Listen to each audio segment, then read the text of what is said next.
Damo yung nagsabi sa kuha nga, tani ma, agian pa ka ni Kuya Raymond. Kaya magdiluyonan sila. Damo nang ibuligan. Kung saan sa magabihan doon sa natutulog mga kabayan. Araw-araw naglakad ko paghanap-hanap ng bahay na walang abandon. Oo. Para doon sa Oo, titira. kay kung sino ang may-ari, ano ko nga doon lang ako magtira.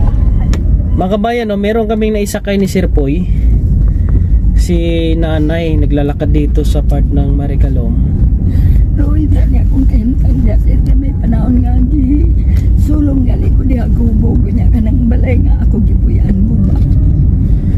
Na inilabutan ako.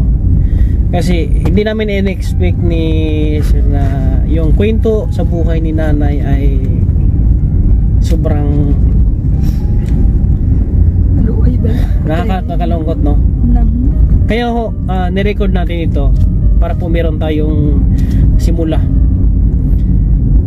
Nung naglalakad na kami, hinahatid ko na doon sa bahay niya, nabanggit niya na yung tinutulugan niya hindi sa kanya at sira-sira na yung bahay.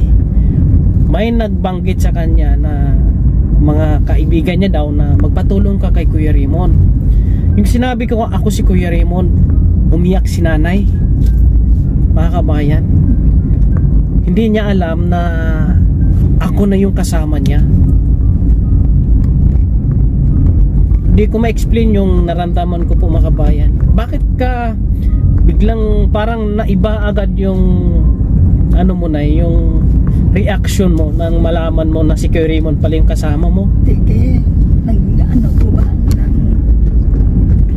nangayo ko sino ko nga makakaplag kong tao nga makabuli luwi kaayo ako kahintang abi ni mo sir 70 na ako edad pero wala may gana lang tagiya sa balay nagkapal nga metro sa lakay katulugan diya ka lang usa di maningkamot lang ka magkapagka imong kapuyan niya asa magpuyo wala magpuyo ka ikatulo na nanay kong balin-balin diya sa balay nga dili ako usahay diha agi sulong gali kong hubog diha atong nakaligad nga adlaw ako diha na uli dito lang ko sa Sipalay sa terminal kay nahadlok ko ba Nagpalipat-lipat ka lang ng tirahan mo kung saan yung nagpapatira? My God. Wala kang ano na yung mga pamilya mo ba? Yung mga wala ako pamilya sir wala kang anak, wala kaya ako asawa, waay wala talagang kayong kumbaga as in wala kayong matatakbuhan, gano'n? waay mga ano lang mga tao lang ba nga maluoy man nga ako patulog. Oh my God. Magkano kinikita mo doon sa ano? Bugas lang ningyaatag sa ako at paglabas sir.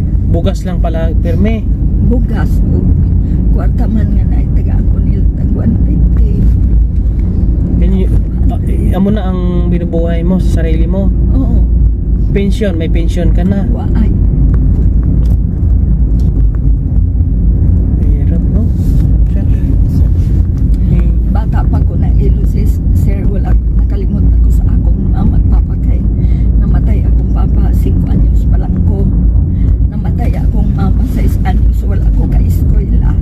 Di adap-adap ko sa among silingan na mamasurahay uban-uban ko pa masurahay. Dayon ang mga anak ko daog-daogan pag edad na ko 12. Inapi-api ka na Ha? Inapi-api ka nila? Oo, nya. Pag edad na ko 12 nanipalad ko din sa Bacolod kay daghan naghambal nga. Damo ko no to parente akong mamas mga kanyete. Na akong papasad sa mga buko. Kaya nakipagsapalanan ka na matagpuan mo yung mga kamag-anak mo. Naaman sila pero dili man ko nila ilon. Sir kay magpaila ko hambalon ko nila nga pareho lang ko no kami ipilido. Pero hindi ka mag-anak. Tigulang naman. Tigulang na ba ang Anong totoong pangalan mo, Nay? Patricia. Patricia. Si Nanay Patricia ay 5 years old pa lang. Ulila na siya sa kanyang magulang. At nung wala ng kanyang magulang, nakipagsapalaran siya mga kabayan kung saan sa napunta. Ngayon, napunta sa dito sa Sipalay dahil nakipagsapalaran din siya na makita, matagpuan yung kanyang ibang mga kamag-anak ng kanyang nanay. Ngunit natagpuan nga niya, pero hindi naman lahat ng kamag-anak ay tuturungin kang kamag-anak or tutulungan ka. Kaya po si nanay ngayon ay nagsisikap na lang mag-isa. Kaya taguyod niya yung kanyang sarili sa pamamagitan po ng pagtatrabaho sa ibang tao, naglalabada, at binibigyan lang siya ng kaunting halaga ng pera at bigas. Yung kanyang kinabubuhay ngayon. At ngayon nga kinakalungkot din natin na siya ay parang napaalisin na rin sa kanyang tinitirhan dahil hindi po kanya yung bahay po, mga kababayan. Pinatira lang din siya kasi naawa na din po sa kanya. Nakakalungkot, no, mga kabayan. Kasama natin si Sir Poy. Ayan po, mga kabayan, isa sa mga guro po ng Kalatan Elementary School. Ikaw, Sir Poy, ano kaya ang masasabi mo sa sitwasyon ni nanay? Kawawa talaga si nanay. Pero swerte ka, Nay, nadaanan ka namin. Dako ko pasalamat sa Ginoo kasi abi mo damo yung nagsabi sa ko nga tani agian pa ka ni Kuya Raymond kay magiluyonan sila. Damo nang gibuligan ning ano unta ko sa kapitan sa DSWD na ngayon bulig. Di wala man ko ka. Hindi ka na tinulungan? Ilang years ka na dito, Nay? Matagal na sir. Mga ilang nanay? Ay, 20 anyos pa ko, dinami ko sa Bacolod, mag-70 na. Dito sa Sipalay? Sa Sipalay, ilang Nay? years? Dire, Oo. dugay na ko sir din ako ka, daw, mga ari man akong mga ID gani. Abot na mga pulo ka tuig? Sobra na. Sobra na. So sa time na yun, Nay, inang saan ka? Nagpapalipat-lipat ng tirahan lang? Oo. Sige lang kong gabalin-balin. Kanang akong gipuyan, ikatulo na kaya balay nga akong gibalinan. Nya, ganina naglakaw ko, nagpangita naman kong balay na kanang walay tao. Hala? Kaya para akong kabalinan. Kasi nga Naglakad ka lang galing Sipalay? Nung makita ka namin? Oo. Kaya nagngita-kita po lagi ko balay nga ako. na bakante na walang tao tapos doon ka titira? Oo, mga hangyo ko. Nakatulog ka na din sa waiting shed, Nay? Nakatulog gali ko sa danse. Oh my God. Pero kaya mo pa talaga maglaba na mano-mano, Nay? Oo. Naluoy na lang po siguro ng mga tao sa ako kay mga hangyo man ko nga wa ba sila ipatrabaho. Kasi ubra ko.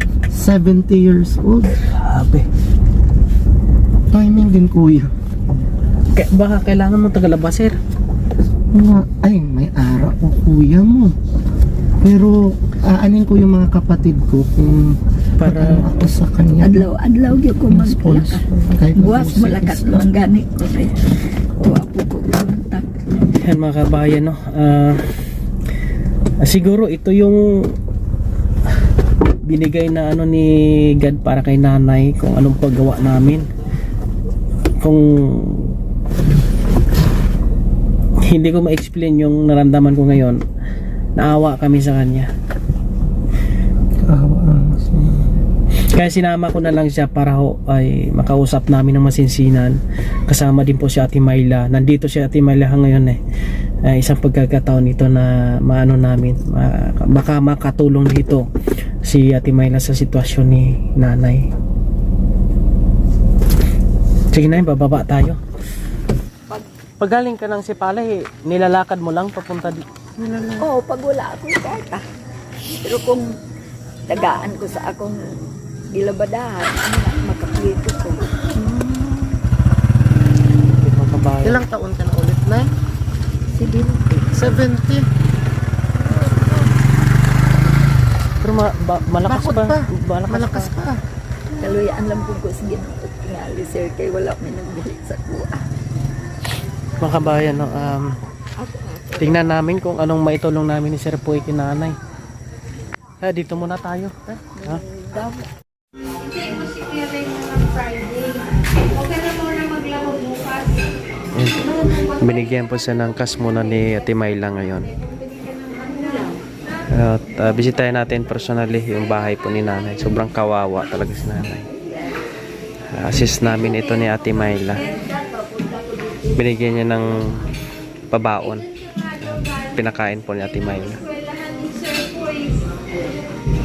Binigyan din siya ni Sir Foy para meron din pambili-bili din. Kaya salamat. Abangan nyo po yung update dito mga kabayan. Ay gagawa kami ng assessment kung anong pwedeng maitulong namin. Tulad ni nanay na nag-iisa sa buhay. Salamat na marami. Lagi niyong maaasahan, kaibigan at sandalan. Kailanman di nagsawang tumulong sa nangangailangan niyang mga kababayan.